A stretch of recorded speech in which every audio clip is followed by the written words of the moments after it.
The sky over Meridian's Rest turned orange before dawn, and I knew something was wrong long before I heard the first scream. I was already awake, standing at the edge of my wheat field with a cup of warm tea in my hand, watching the mist roll low across the ground the way it did every morning. My name is Daniel Cole, and I had lived on this colony for 11 years. I knew every furrow of soil, every crooked fence post, every sound the wind made when it passed through the grain. So when the light in the sky did not match the sunrise, my body understood before my mind did. The teacup slipped from my fingers and shattered on the dirt. 3 streaks of fire were falling from orbit, moving too fast and too controlled to be debris. My daughter Ellie was still asleep in the house behind me. My wife Grace had left before sunrise to help deliver a neighbor's calf. I remember thinking, in that first frozen second, that I should call her. Then the ground shook, and thinking stopped, and running began. The alarm siren on the colony tower let out one weak, broken wail before it cut off completely. That told me everything. Someone had already reached the communication station, and they had made sure it would not call for help.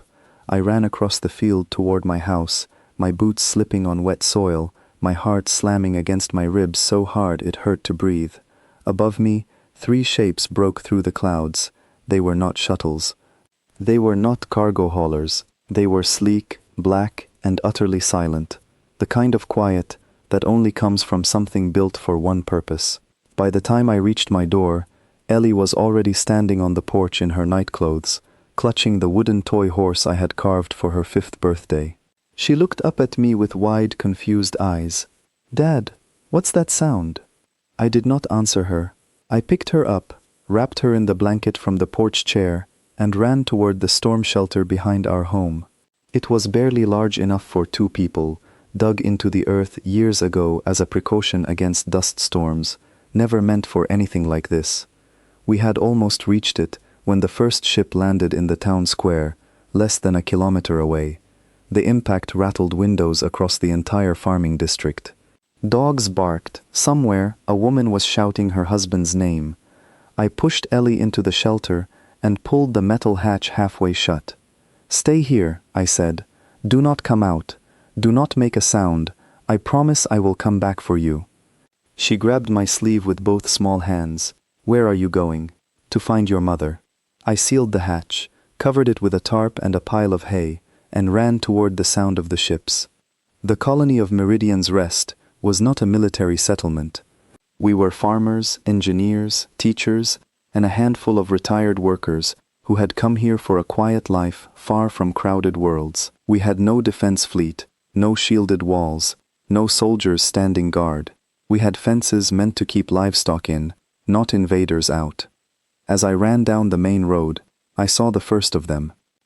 They walked upright, tall and thin, with gray-plated skin and long limbs that moved with unnatural precision. Their eyes glowed faintly amber in the dim morning light. I had seen their kind before, only in trade broadcasts and diplomatic footage.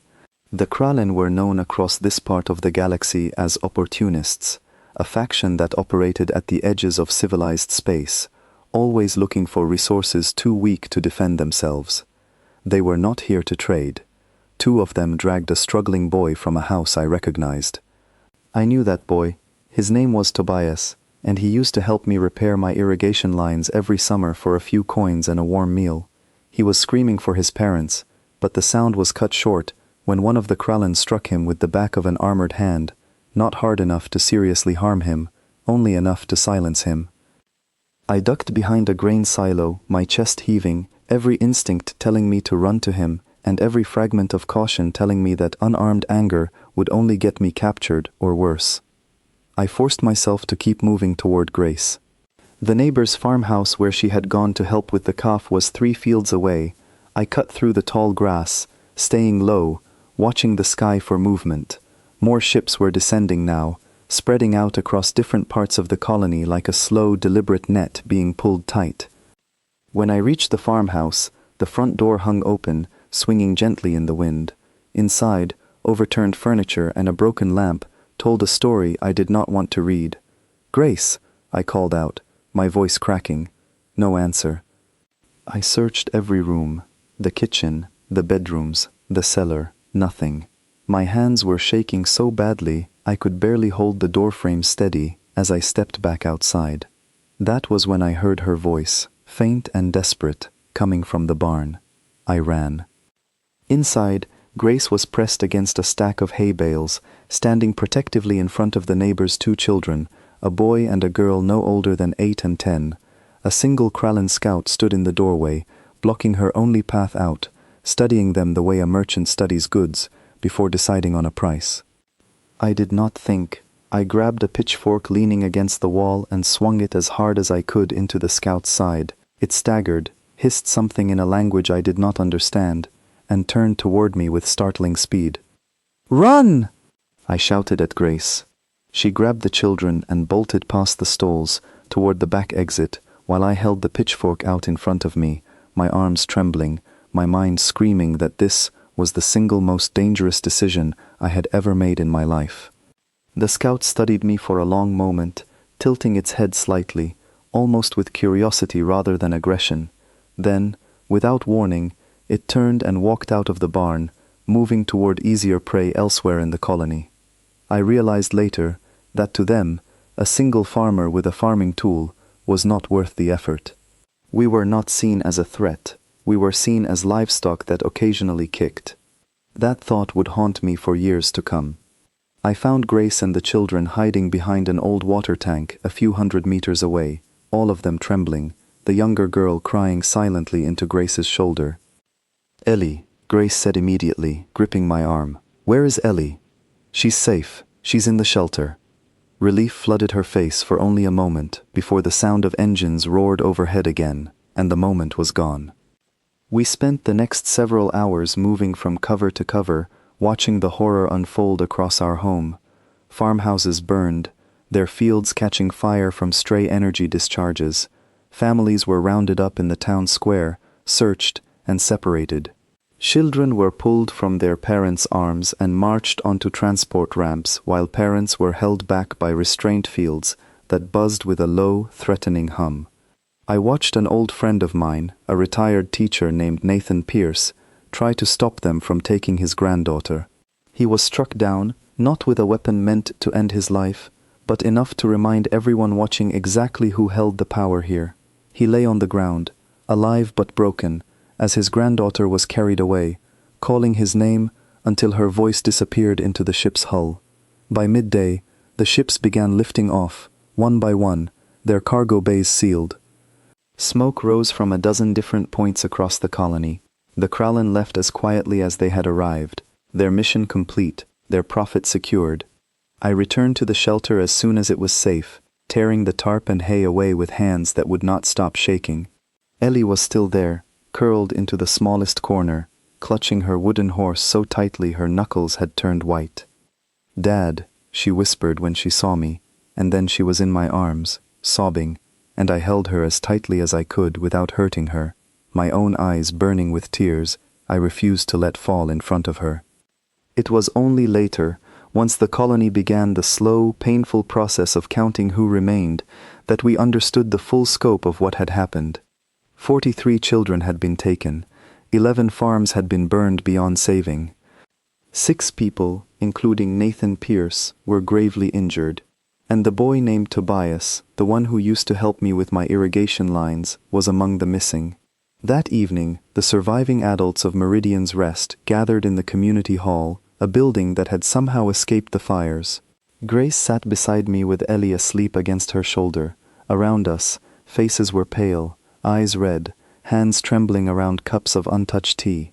Someone had managed to send a distress signal before the tower went silent. We did not know if it had reached anyone. We did not know if help was coming. We only knew what we had lost, and what we still might lose if nothing changed. An older man near the front of the hall, a former colonial administrator named Edwin Vance, stood up slowly, his voice shaking with something between grief and fury. "They didn't come to fight us," he said. "They came to harvest us, like we were nothing more than a crop ready for picking, and they will come back next season, unless something changes." No one answered him. No one had an answer to give. I looked down at Ellie's sleeping face, at the small scratch on her cheek from hiding in the shelter, and I felt something shift inside me, something quiet and cold and absolutely certain. We were farmers. We had never asked to be anything else. But sitting in that hall, surrounded by the wreckage of everything we had built, I understood with total clarity that the life we knew was over. What came next would decide whether we survived long enough to build another one. 3 days after the attack, Meridian's Rest still smelled like smoke. It clung to the wood of half-burned barns, to the scorched fence posts, to the clothes we had not yet found time to wash. Grace kept the windows shut, even though the air outside was worse than inside, because she said the smell reminded Ellie of that morning, and Ellie had not slept a full night since. I understood. I had not slept either. The morning after the raid, a colonial council meeting was called in the community hall, the same building where we had gathered in shock only hours after the ships left. This time, the mood was different. Grief had not disappeared, but it had been joined by something sharper, something that made people sit up straighter in their chairs. Edwin Vance stood at the front of the room again, older and more tired than I had ever seen him, holding a data pad in one shaking hand. I finally reached the regional authority, he said. It took 2 days for our signal to get through the interference the attackers left behind. The room went quiet, waiting. They are sending a report, he continued. A formal condemnation will be filed. An investigation will be opened. A woman near the back, whose name I did not know, let out a short, bitter laugh. A report? Our children were taken, and they are sending paperwork? Edwin lifted a hand. Asking for patience, he clearly did not feel himself. The regional authority does not have a rapid response fleet in this sector. The nearest one is 11 days away, and it is currently assigned to a trade dispute near the outer ring. A trade dispute, someone repeated, disbelief thick in their voice. They said, Edwin continued, reading directly from the pad now, his voice flat, that colonies of new, unaligned species fall under a lower response priority classification, and that our situation, while regrettable, does not currently meet the threshold for emergency military deployment. The silence that followed was heavier than any I had ever experienced. I thought about Tobias, about Nathan Pierce lying in the medical tent with injuries that would take months to heal, about the 43 empty beds across our colony. Regrettable, that was the word they used. Grace's hand found mine under the table, her fingers cold despite the warmth of the room. So that's it, said a farmer named Oliver Grant, standing near the side wall, his arms crossed tightly over his chest. We just wait. We rebuild our farms, and we wait for them to come back next season, because apparently we don't matter enough to protect. That is not what I said, Edwin replied, though the exhaustion in his voice suggested he did not fully believe his own words either. The meeting continued for another hour, circling the same impossible problem from different angles. We had no fleet. We had no weapons beyond what was needed to manage local wildlife. We had no allies bound by treaty to come to our aid, because Meridian's Rest, like most human colonies this far from Earth, was still considered too new, too small, and too insignificant to warrant serious protection. It was near the end of the meeting, as people began filing out with heavy shoulders and heavier hearts, that an old man I had never seen before stood up from a corner seat near the back of the hall. He was tall, with silver hair cut close to his scalp, and a posture that seemed strange for someone his age, straight-backed, still, controlled in a way none of the rest of us were. He wore simple farming clothes, much like everyone else, but something about the way he moved, the way his eyes tracked the room, felt different. "My name is Marcus Webb," he said, his voice carrying easily across the hall, without him needing to raise it. "I have lived here for 6 years, growing citrus on the eastern ridge. Most of you know me only as an old man who talks too much about soil composition." A few tired, small laughs broke the tension slightly. "But before I came here," he continued, "I served for over 20 years in a division most of you have never heard of, because Earth stopped talking about it publicly a long time ago." Edwin frowned. "What division?" Marcus paused, choosing his words carefully. "After Earth unified as a single system-wide authority centuries ago, humanity did not disarm the way many of the newer species believe. We reorganized. We built doctrine. We trained." And then, when the galaxy at large decided humans were harmless farmers and traders, we let them believe it, because it kept us safe from being seen as a threat worth eliminating early. Not. The room had gone completely silent. "You're telling us," Oliver Grant said slowly, "that Earth has a military capable of responding to something like this." "I am telling you," Marcus said, "that Earth has never stopped preparing for exactly this kind of moment. The question has always been whether the rest of the galaxy would ever give us a reason to show it." Grace's grip on my hand tightened. "Then why hasn't anyone come?" she asked, her voice shaking with a mixture of hope and anger. "If Earth has ships, if Earth has soldiers, why are we still sitting here waiting for a report to be filed?" "Because Earth does not know yet," Marcus said simply. "Official channels are slow. Regional authorities filter what reaches the home system, and they have every incentive to downplay incidents involving colonies this far out, because acknowledging them means admitting how poorly protected we truly are. So what do we do?" Edwin asked, some of his earlier exhaustion replaced by a flicker of something sharper. Marcus looked around the room slowly, meeting the eyes of farmers, engineers, teachers, parents who had lost children only 3 days earlier. "We send our own signal," he said, "not through official channels. Through old emergency frequencies that Earth's veterans still monitor, frequencies meant for exactly this kind of situation, when local authorities fail to act." "And if no one answers?" someone asked from the back. Marcus's expression did not change, but something in his eyes hardened. "Then we prepare to defend ourselves, with whatever we have, for as long as it takes." That night, Marcus Webb sat with a small group of us in the back room of the community hall, including Edwin, Grace, Oliver, and a handful of others who had lost the most in the raid.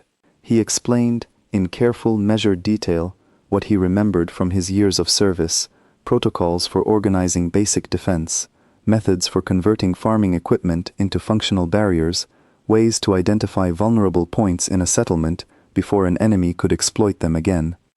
It was strange, listening to a man who grew citrus fruit for a living describe defensive perimeters with the calm precision of someone reciting a recipe. But there was no arrogance in it, no excitement at the prospect of conflict, only a quiet, steady sense of duty that had clearly never fully left him, even after years of pretending otherwise. "I did not want this life again," he admitted at one point, staring down at his own hands. "I came here to grow something peaceful, to leave that part of myself behind. But I have seen what happens to worlds that wait too long to prepare, and I will not watch that happen here." Grace asked him the question that had been sitting heavily in my own chest since the meeting began. "Do you think Earth will actually come, or are we sending a message into empty space?" Marcus considered this for a long moment. "Earth has never abandoned its people," he said finally. "It has simply never had a reason, until now, to remind the galaxy what that means." Over the following days, word of the plan spread quietly through Meridian's Rest. Families who had lost children began channeling their grief into motion, clearing fields not for planting but for makeshift barriers, repurposing old farming drones for basic surveillance, teaching one another how to use tools not just for harvest but for defense. I found myself standing beside Oliver Grant one evening, both of us reinforcing the frame of an old grain silo that Marcus had identified as a potential lookout point. "Do you really think this will work?" Oliver asked, wiping sweat from his brow, despite the cool evening air. I thought about Tobias, about the sound of his voice cutting off mid-scream, about the small scratch on Ellie's cheek that would fade long before the memory of that morning ever did. "I don't know," I admitted. "But I know I am done sitting still and waiting for someone else's permission to protect what's mine." Oliver nodded slowly, and for the first time since the raid, I saw something other than grief in his expression. Determination, quiet and unshaken, the kind that does not announce itself loudly, but simply refuses to disappear. That night, as I tucked Ellie into bed, she looked up at me with the same wide, curious eyes she had the morning of the attack. "Dad," she said softly, "are the bad ships going to come back?" I sat on the edge of her bed, brushing her hair back from her forehead, choosing my words as carefully as I could. "If they do," I said, "we will be ready this time." She studied my face for a long moment, the way children do when they are trying to decide whether an adult is telling the truth or simply offering comfort. "Promise?" she asked. I thought of Marcus Webb's steady voice, of Edwin's exhausted determination, of Oliver's quiet resolve, of every parent in Meridian's Rest who had spent the last 3 days turning grief into purpose. "I promise," I said, and for the first time since the fires, I meant it completely. Outside, the night was quiet, the stars distant and indifferent, giving no sign of whether help was truly on its way. But somewhere across the colony, farmers were sharpening tools that had never been meant for anything but harvest. Teachers were studying old defense manuals late into the night, and a message was traveling through the darkness of space on a frequency few outside Earth even remembered existed. Whether anyone would answer, none of us yet knew. But for the first time since the ships had come, Meridian's Rest was no longer simply waiting. It was preparing. The message Marcus Webb sent that night traveled farther and faster than any of us expected. It took 11 days to reach its destination, bouncing between old relay stations that most star charts no longer listed, stations built decades earlier and quietly maintained ever since, waiting for a signal that many believed would never come again. On the 12th day, Meridian's Rest received a reply. I was in the eastern field, helping reinforce a section of fence that Marcus had marked as a weak point, when Edwin came running toward us, his datapad clutched tightly in one hand, his face flushed from the run. "They answered," he said, breathless. "Earth answered." We gathered in the community hall within the hour, the same room that had held our grief and our fear, now filled with a tense, uncertain hope. Edwin projected the message onto the wall for everyone to see. It was short, formal, and carried a weight I felt in my chest before I even finished reading it. "Your signal has been received and verified. A response force has been authorized. Estimated arrival, 31 days. Hold position. Defend what you can. Help is coming." The hall erupted into a mixture of tears, disbelief, and something that had been almost entirely absent since the raid, relief. Grace squeezed my hand so tightly it hurt, but I did not pull away. 31 days, Oliver Grant said, staring at the screen. "That's a long time to hold on. It's also the first honest promise anyone has made us since this started," Marcus replied quietly. 31 days was both a gift and a burden. It meant help was truly coming, that Earth had not abandoned us as the regional authority had all but promised it would. But it also meant 31 days of preparing a colony of farmers, teachers, and engineers to survive another possible attack, using nothing but the knowledge of one retired soldier and whatever resourcefulness the rest of us could offer. Marcus did not waste a single day. He organized us into groups almost immediately, dividing tasks based on skill rather than experience, since none of us had experience with anything like this. Engineers were tasked with reinforcing structural points around the colony's most vulnerable areas. Farmers, myself included, were tasked with converting agricultural equipment into tools that could serve defensive purposes if needed. Teachers, surprisingly, became some of the most effective organizers, structuring rotations and schedules with the same careful precision they once used for classroom lessons.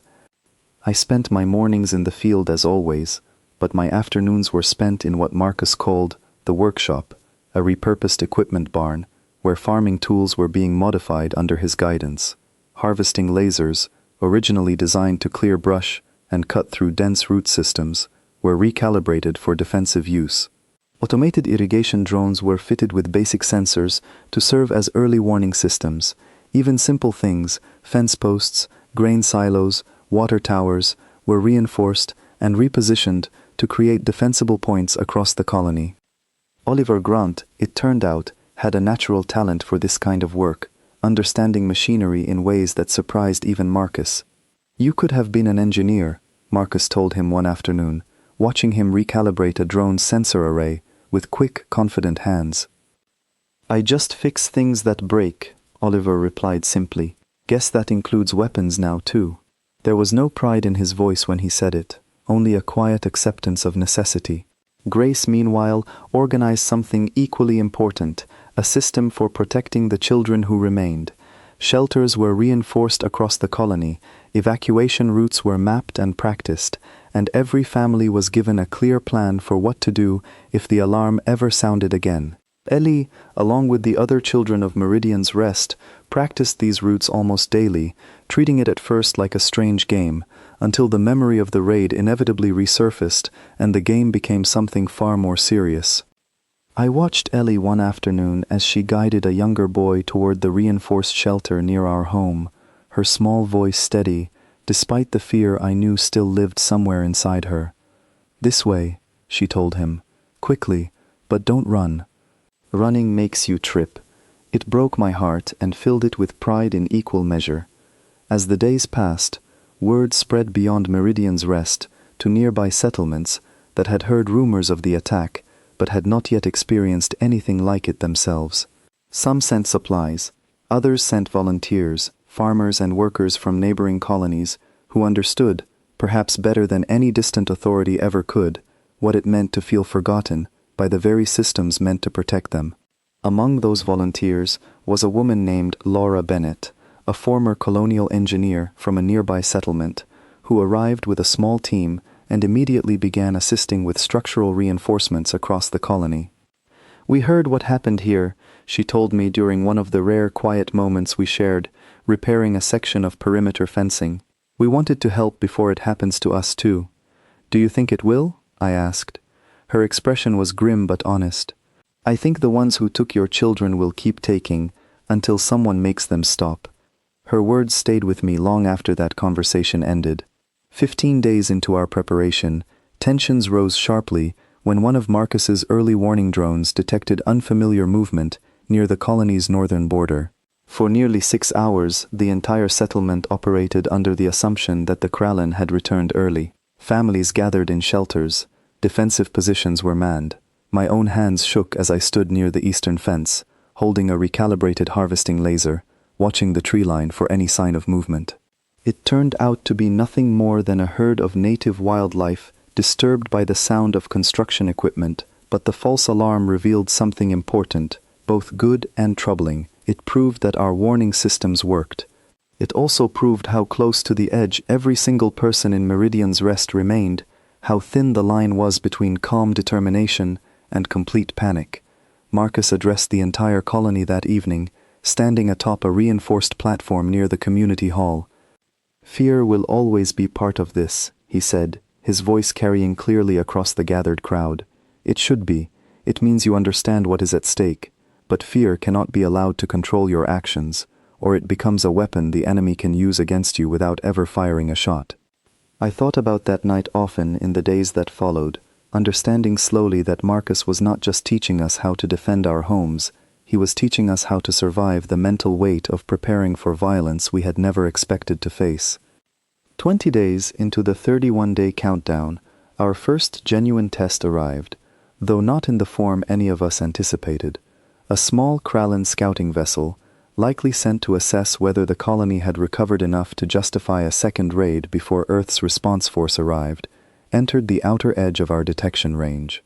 Marcus's early warning system caught it almost immediately, giving the colony nearly 4 hours of preparation before the vessel came within visual range. I remember standing at my position near the eastern fence, Oliver beside me, both of us gripping recalibrated equipment that had once been used for nothing more dangerous than clearing overgrown fields.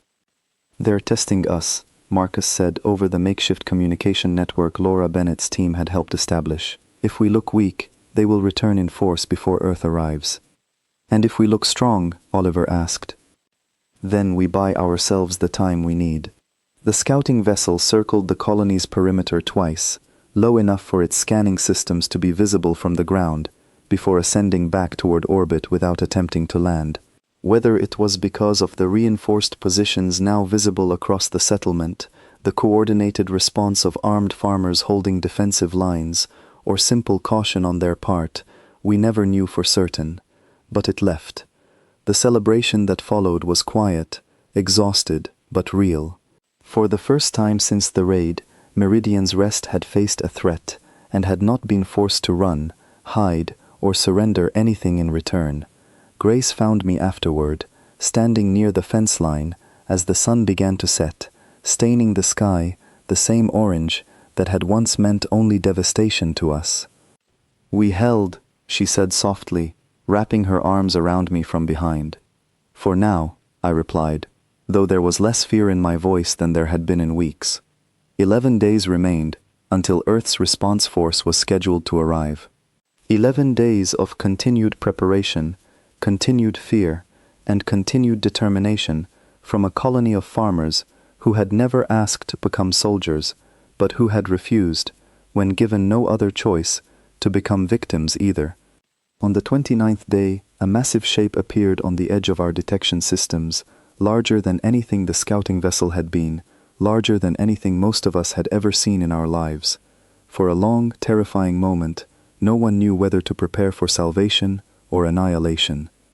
Then Marcus's voice cut through the tense silence over the communication network, steady, calm, and filled with something none of us had heard from him since the raid first began. "Relief. That's not them," he said. "That's ours." The shape on the horizon grew larger with every passing minute, and the entire colony gathered along the eastern ridge to watch it descend from orbit. It was unlike anything Meridian's Rest had ever seen. Long, angular, built with a kind of quiet, purposeful strength that made the Kralin scouting vessel from days earlier look small and insignificant by comparison. Dark hull plating absorbed the morning light rather than reflecting it, giving the ship an appearance that was less like a machine and more like something deliberately built to remind anyone who saw it exactly what it represented. Marcus stood beside me, his eyes fixed on the ship with an expression I had not seen on him before, something between pride and old, familiar grief. "That's a response cruiser," he said quietly. "Earth built dozens of them after the unification era, meant to protect distant colonies exactly like this one. I never thought I would see one again." "You served on ships like that?" I asked. He nodded slowly. "A long time ago. Before I decided the galaxy had earned enough peace that I could finally put that life down." The ship descended smoothly, landing gear extending as it settled into the open field just beyond the colony's eastern perimeter, the same field where, 30 days earlier, Kralin ships had descended with fire and violence. Now, in that same space, something entirely different was arriving. The moment the ship's landing ramp lowered, soldiers began disembarking in organized, disciplined lines, their movements sharp and controlled, nothing like the panicked scrambling that had defined our own defense over the past month. At the front of the formation walked a woman with short dark hair and sharp, assessing eyes, her uniform marked with symbols I did not recognize but instinctively understood represented command. She approached Marcus directly, stopping a few paces away and offering a formal, respectful nod. "Colonel Marcus Webb," she said, "your service record was flagged the moment your signal reached command. It's an honor to finally meet the man behind it." Marcus offered a small, tired smile. "Just a citrus farmer these days, Captain." "Captain Laura Ferris," she replied, extending a hand. "Third Response Fleet, Earth Defense Command." The formal exchange between them was brief, but I noticed something shift in the atmosphere around us as the colony watched this interaction unfold. For the first time in a month, we were not simply defending ourselves alone. We were being seen, acknowledged, and supported by the very system that had once dismissed our situation as regrettable but insufficient for a response. Over the following hours, Captain Ferris and her team moved efficiently through the colony, assessing damage, reviewing our makeshift defensive preparations, and speaking directly with survivors of the raid. I watched her kneel beside Nathan Pierce, still recovering from his injuries, listening carefully as he described what had happened to his granddaughter. "We will find her," Ferris told him, her voice steady and certain, in a way that felt different from the empty reassurances we had grown used to from distant authorities. "We will find all of them." That evening, the entire colony gathered once more in the community hall, though this time the atmosphere was entirely different from the fear and uncertainty that had filled it after the raid. Captain Ferris stood at the front of the room, addressing us directly. "Your distress signal reached Earth through channels most people have forgotten exist," she said. "But the moment it was verified, this response was authorized without hesitation. Humanity does not abandon its people. no matter how far from home they may be. Why did it take so long for anyone official to respond? Edwin asked, unable to fully let go of the frustration that had built over the past month. Ferris's expression tightened slightly. Regional bureaucracy failed you. That failure has been noted, and it will be addressed. But I want to be clear about something else. She paused, letting her words settle over the room. The Kralin believed you were an easy target because you were new, because you were isolated, and because they assumed Earth's reputation as a peaceful trading species meant we lacked the will or the capability to respond with force. She let that statement hang in the air for a moment before continuing. They were wrong.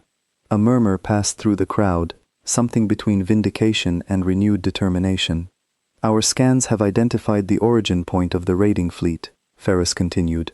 A processing station located roughly 6 days from here, operating well outside any recognized galactic jurisdiction. Intelligence suggests it is being used to hold captured individuals from multiple raided colonies, including children taken from Meridian's Rest. The room went utterly silent. Are you saying, Grace asked, her voice trembling slightly, that our children might still be there? We believe so, Ferris said, and we intend to retrieve them. Over the following days, the colony transformed once again, this time not out of desperate necessity, but coordinated purpose. Earth Defense Command established a temporary base of operations just outside Meridian's Rest, working alongside Marcus, Oliver, Laura Bennett, and the other volunteers who had spent the past month learning to defend their homes with whatever tools they had available.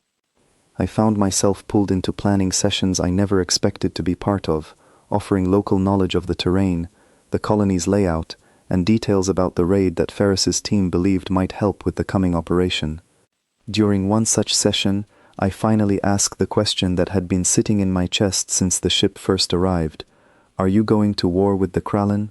Ferris considered the question carefully before answering. We are going to retrieve what was taken, and we are going to ensure this does not happen again, to this colony or any other. Whether the Kralin choose to see that as war depends entirely on how they respond to us. And if they resist? Her expression hardened slightly, though her voice remained calm. Then they will learn precisely why other species stopped testing Earth's patience centuries ago. There was no anger in her words, no eagerness for conflict, only a quiet, unwavering resolve that reminded me deeply of Marcus. As preparations for the rescue operation continued, Earth Defense Command began integrating volunteers from Meridian's Rest into support roles, individuals who had proven themselves capable during the month of independent preparation. Oliver Grant was offered a position assisting with equipment logistics, his natural mechanical talent recognized immediately by the visiting engineers. Laura Bennett's structural knowledge proved invaluable in planning defensive contingencies for the colony, while the main force prepared to depart. I was approached as well, not for my skills with machinery or construction, but for something far simpler. You know this land better than anyone else here, a young officer told me, and you've proven you're willing to act when it matters.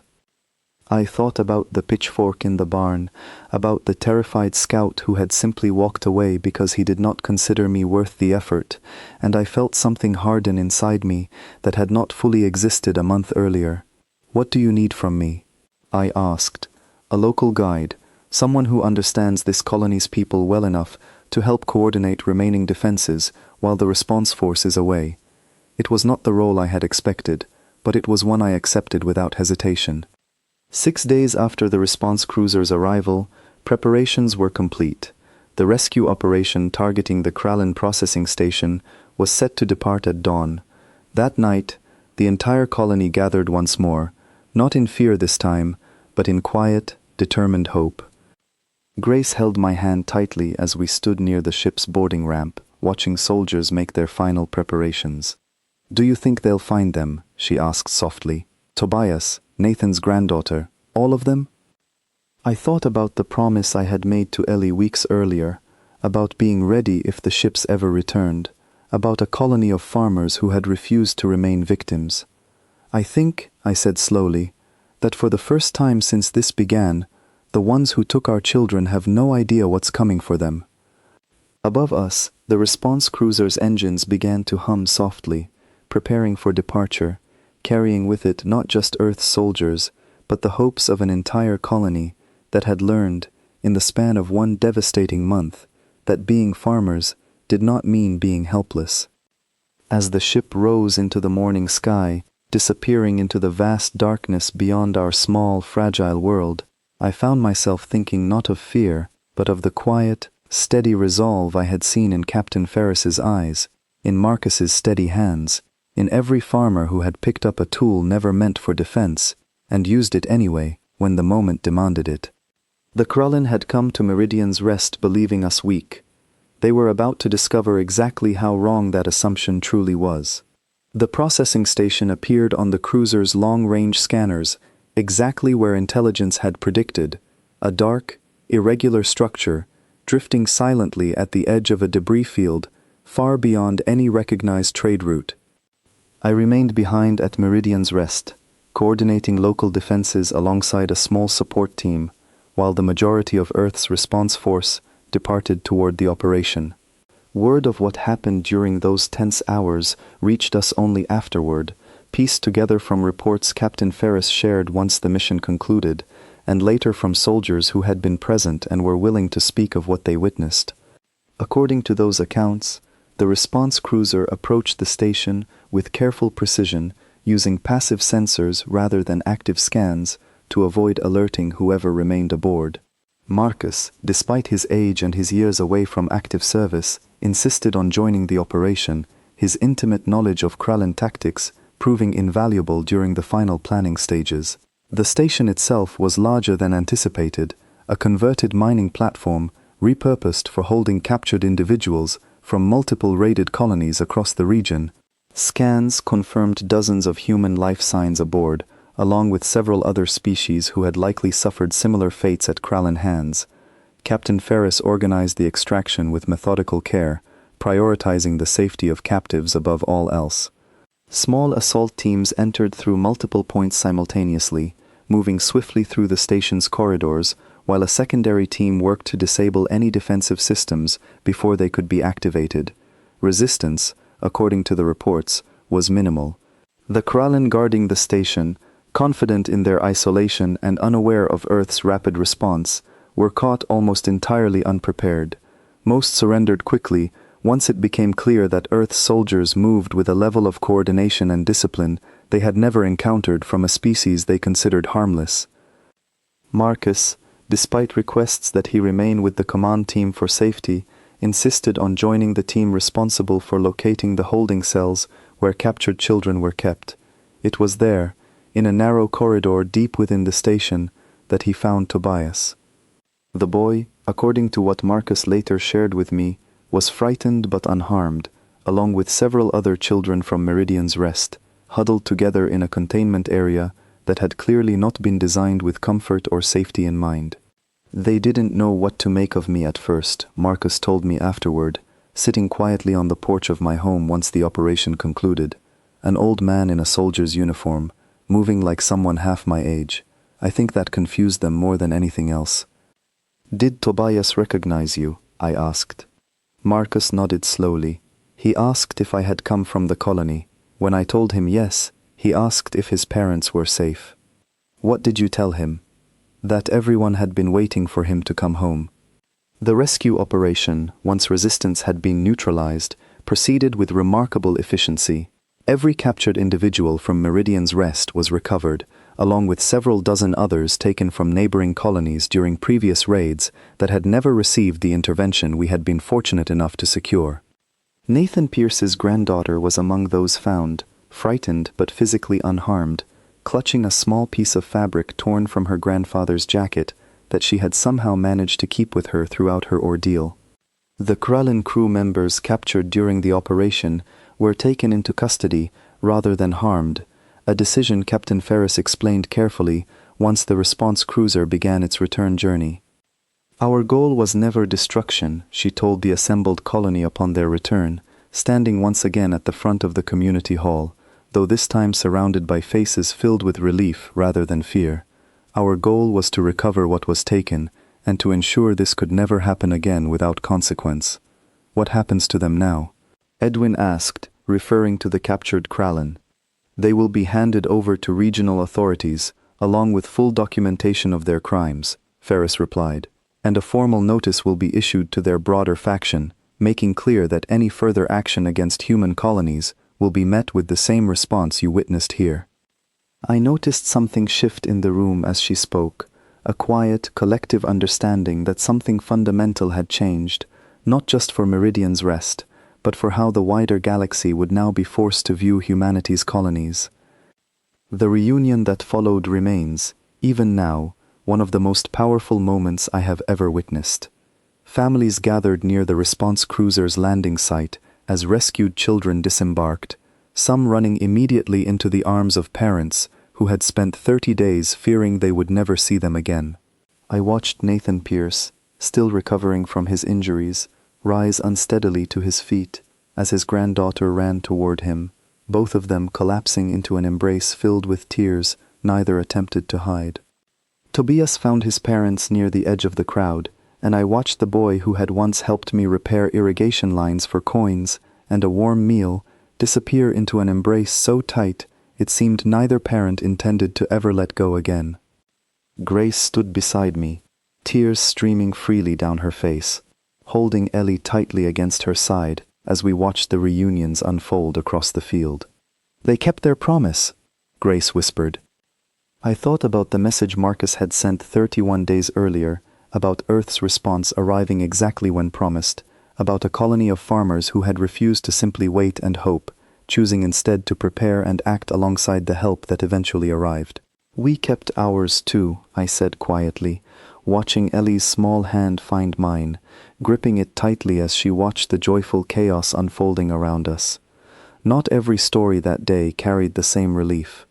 3 individuals taken during the raid, including a young girl from a neighboring colony, had not survived their captivity, their loss confirmed during the rescue operation, and carried home not in joyful reunion, but in quiet, solemn ceremony. Their names were read aloud that evening during a gathering held in their honor, a painful reminder that even a successful rescue could not undo every wound the raid had caused. Grace held me tightly that night as we lay awake, unable to fully separate the joy of Tobias's return from the grief of those who would never come home. "It isn't fair," she whispered. "Some of them made it back, and some didn't." "No," I agreed. "It isn't."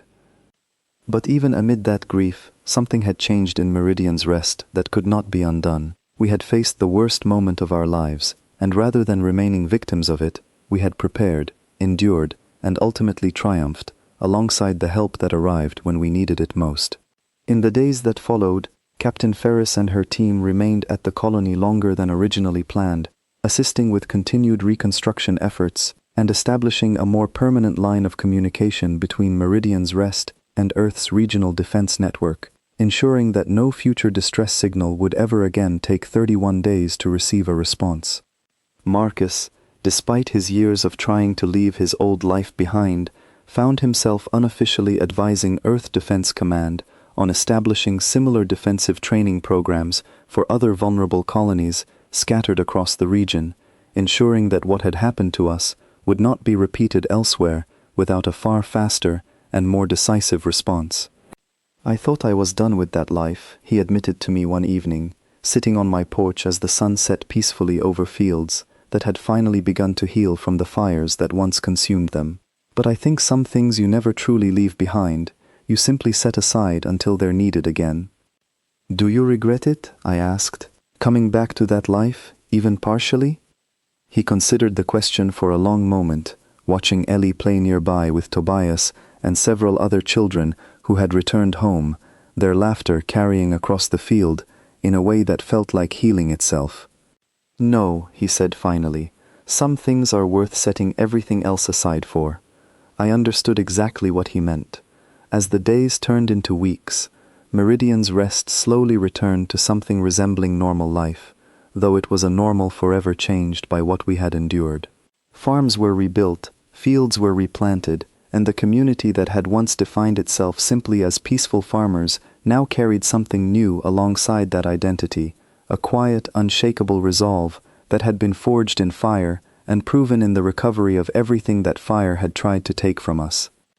The galaxy, we would soon learn, was paying close attention to what had happened here, and the assumptions that had once left us vulnerable were about to be permanently and irreversibly rewritten. 6 months after the rescue operation, Meridian's Rest looked almost like the colony it had been before the raid, though almost was a word that carried far more meaning now than it once had. The fields had been replanted, the burned farmhouses rebuilt, and the community hall repaired, with new wood that had not yet weathered enough to match the rest of the structure. But scattered throughout the colony were reminders that could never fully be erased. A memorial garden planted near the town square honoring those who had not returned, reinforced shelters that remained in place rather than being dismantled, and an early warning system that Marcus insisted stay operational permanently, regardless of how peaceful things appeared. I stood in that garden one quiet morning, tending to the flowers planted around 3 small markers bearing the names of those lost during the raid, when Grace found me, Ellie walking beside her, now noticeably taller than she had been 6 months earlier, though her wooden toy horse remained a constant companion tucked under her arm. "The council meeting starts in an hour," Grace reminded me gently. I nodded, brushing dirt from my hands as I rose to my feet. The meeting that day was unlike any we had held since the raid. Representatives from Earth Defense Command had arrived to formally announce changes that would affect not just Meridian's Rest, but human colonies throughout the region. Captain Ferris stood once again at the front of the community hall, though the atmosphere surrounding her presence had shifted entirely from the tense uncertainty of her first visit.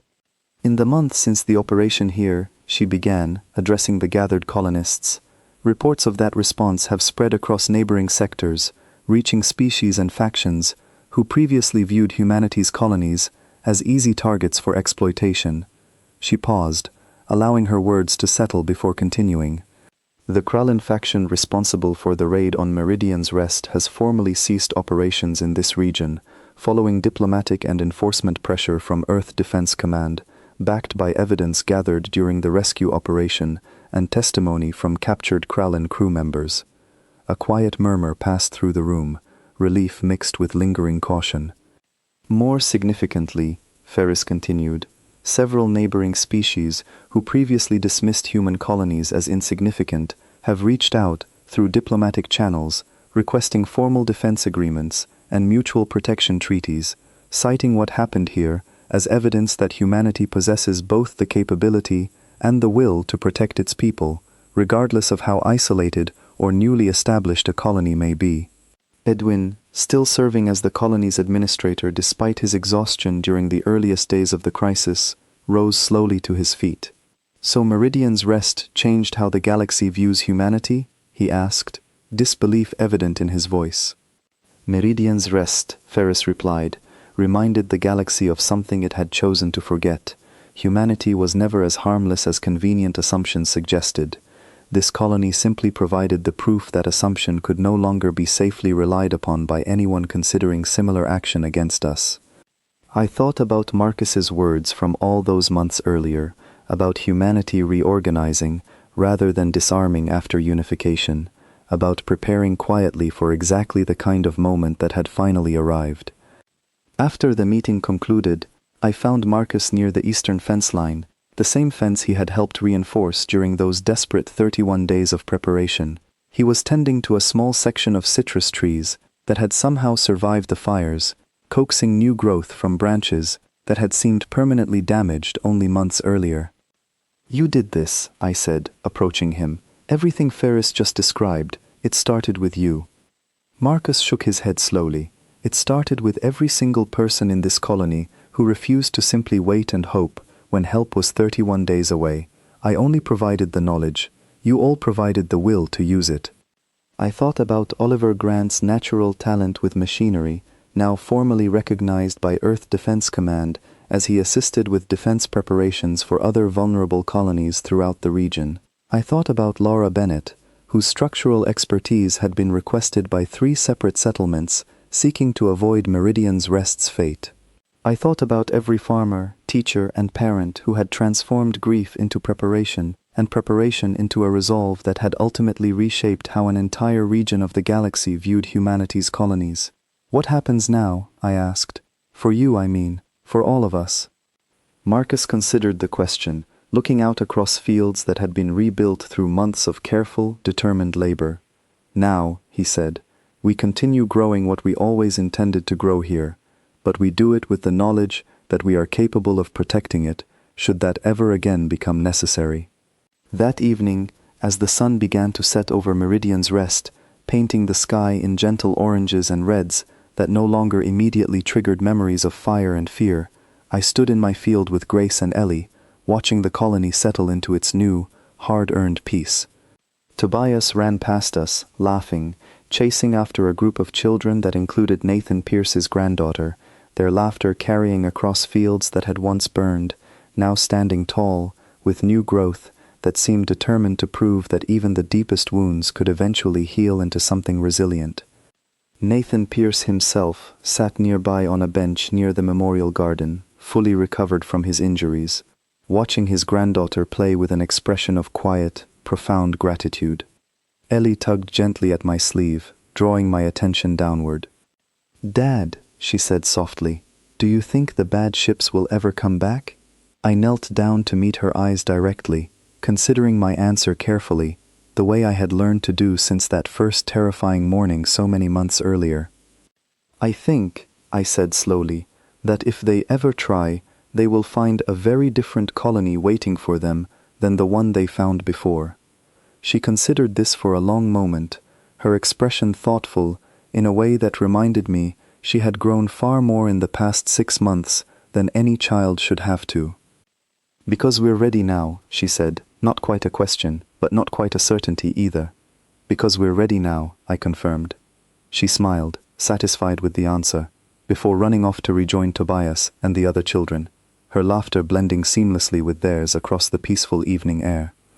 Grace wrapped her arm around my waist, resting her head against my shoulder as we watched our daughter play among the fields that had once been consumed by fire, now standing as living proof of everything Meridian's Rest had endured and overcome. "We were just farmers," Grace said quietly, echoing words that had been spoken so often in the earliest, most desperate days of our crisis. "We still are," I replied, "but we're also something the galaxy will never underestimate again." Above us, as the stars began to emerge in the darkening sky, a single Earth Defense Command vessel passed silently overhead, part of a new, permanent patrol established to ensure that no colony, regardless of how distant or newly settled, would ever again wait 31 days for help to arrive. It was not a symbol of conflict, but of quiet, steady reassurance, a reminder that humanity, once mistaken for harmless and unprepared, had proven itself capable of protecting what it cherished most, no matter the cost required to do so.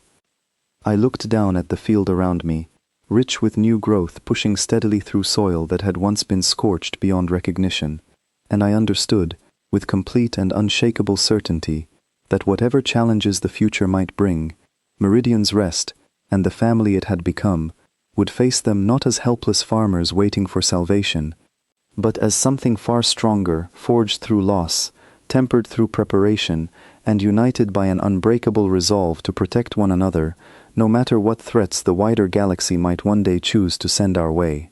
The harvest that season, when it finally came, was the richest Meridian's Rest had ever known,